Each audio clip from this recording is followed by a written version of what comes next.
Like essentially, it's like his cancer is actually showing up on his Correct. skin. Yes. And so um, then we find out that's the only thing that's really keeping him alive, is his powers. And so um, you wanted to talk about, especially you had a session with a client where you talked about like this not being able to breathe. Um, you want to kind of dive into that story. How did this happen? And then how did this scene kind of pop up in your head? Well, we was on a shrimp boat, Here it is. and It's a shrimp boat. we were getting a fish, all type of fish. Just one fish? No, Or and I caught it. how- Go and put that down. Yeah, that's pretty good. I caught a big one I caught a and I just kissed it caught me a marlin. right on its head. Jesus Christ. Bag of dicks. But for real though, like I was talking to a client the other day, and multiple clients have been complaining about that tightness in their chest / neck.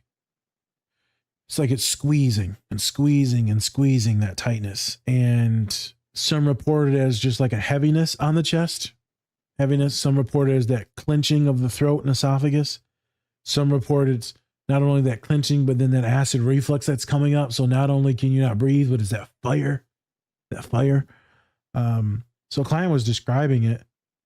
And for some reason, this is the scene that popped up in my head. And I said, hey, you a nerd? He said, yeah. I said, you like that Marvel stuff? Said, yeah.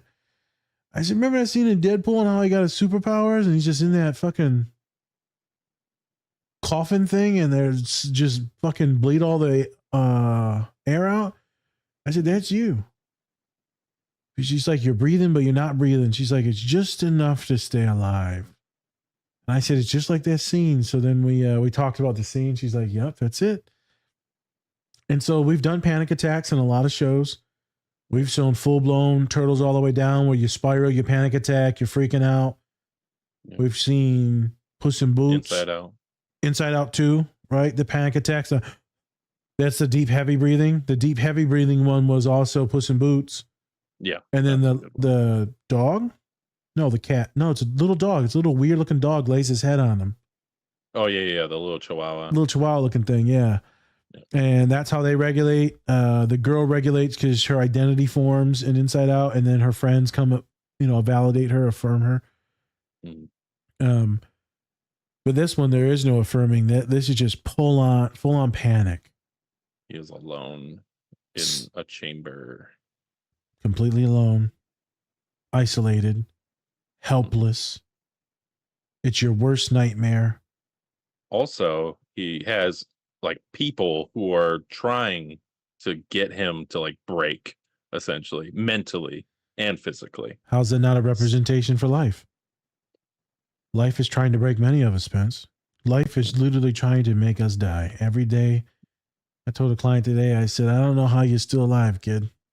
You should be much more fucked up than you are, but you're pretty happy and joyful. And I said, hopefully it stays like that. I look away because I'm projecting out her future. And I said, I hope it stays like that, kid. That you can stay as bubbly and as kind as this with all the shit that you deal with, all your anxieties. You'd see Francis and he's like, Wade tells him to go fuck off. And he said, yeah, we're going to bump up the torture. He said, yeah, that's the thing about torture, though. Wade says, when you do it 24/7, right? It ain't nothing anymore. He said, yeah, that's what you think. We're going to have some fun now, bitch. Yeah. And I think that's what life is for some folks that are very depressed or autistic and burned out, neurodivergent burned out, can't get a job. Horrific things happen. And as soon as you think like, I got a shot, boom. This movie is really about life being so horrific, and then as soon as you think you hit bottom, it's worse. It's almost like watching the Iron Claw. As soon as you think it's going to get better, like it's going to be a good story, more death. It's like, how could it be this sad? That scene with him suffocating like that, bro, I ain't gonna lie, it's my worst fucking nightmare. Being locked in and claustrophobic. You know, I couldn't. No, that's, bro. I mean, I don't even like wearing helmets and shit sometimes, bro. Yeah, that's why I like Quentin Tarantino when he did the coffin scene in Kill Bill 2. Like, a lot of people were like, what the fuck? Literally getting buried alive in a fucking coffin. Terrible, terrible, terrible. Couldn't even move her feet and shit. Like, I'm good. Like that Umbrella Academy, that homeboy that dies, he was in a coffin twice. That was horrible. Yeah, yeah. Yep. Yeah. Yeah, that being claustrophobic, not being able to breathe, to be on the precipice of life and dying, and then you have to stay there the entire time. That's a ton of people with anxiety disorder. They're right there all the time, teetering, almost wishing that you could die, but you can't.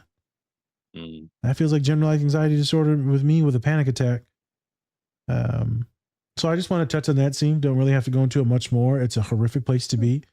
I'm going to cut it up, chop it up as some reels. Probably going to send it to some clients. Probably freak them the fuck out.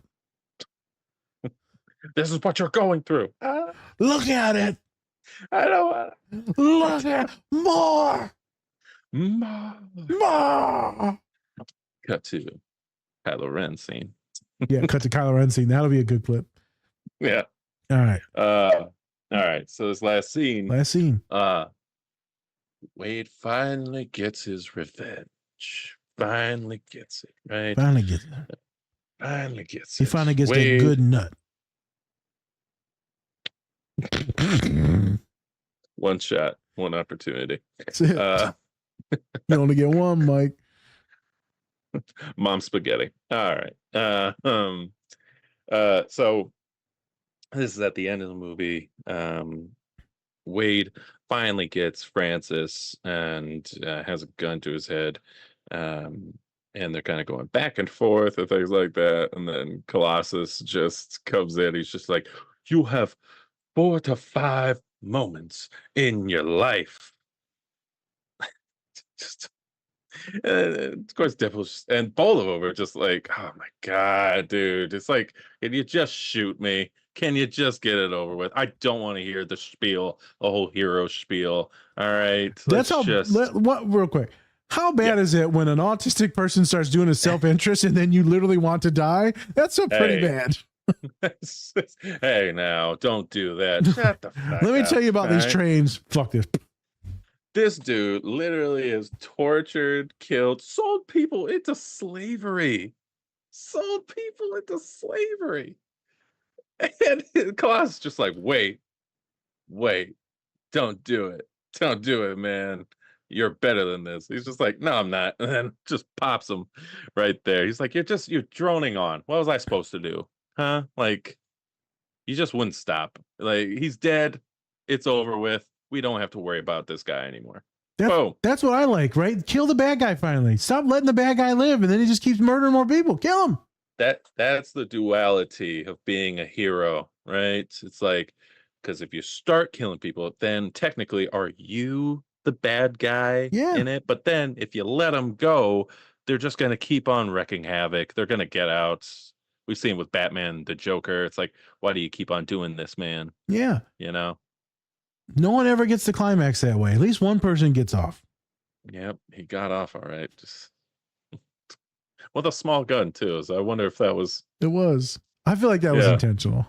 I feel like it was too. You know, just a little beep, little beep boop. I do a lot of damage with a little beep boop. You sore, baby? Sure. Was it good? Was it good for you? You know, yeah. I mean, you were there. Okay. Well, at least one of us got off. Am I right? Hey, cheers. Hey, here's your $200. But yeah, I think this is a good scene to have, just for like, just always having that one person that always tries to have to make a certain situation either positive or try to turn it on its head, even though it doesn't have to. Spence, you don't have to. If we're talking about this, you'd be Colossus in this one. I'd be the fuckhead doing all the weird shit. I know. I'm like, hey man, I'm about to shove this Coke bottle in my ass. What do you think? If it makes you happy. Shake it up. Extra fizzy. You That's know? what I say. No. Put some Mentos in there. You'll make it even better. Come out your mouth. Spencer's, oh my God. The fresh maker. No, Spencer's always the one like, let's think about this, Nas, you know. Yeah.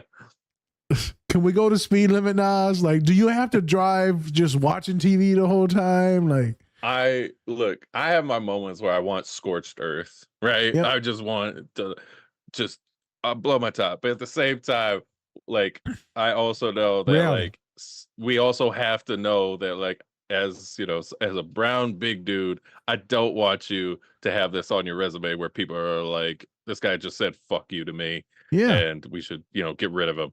Yep. I also have to have that mindset too. Hey, thanks for watching this video. Check out the full episode on our channel and anywhere you find podcasts. Also, remember to like and subscribe. Whoop whoop!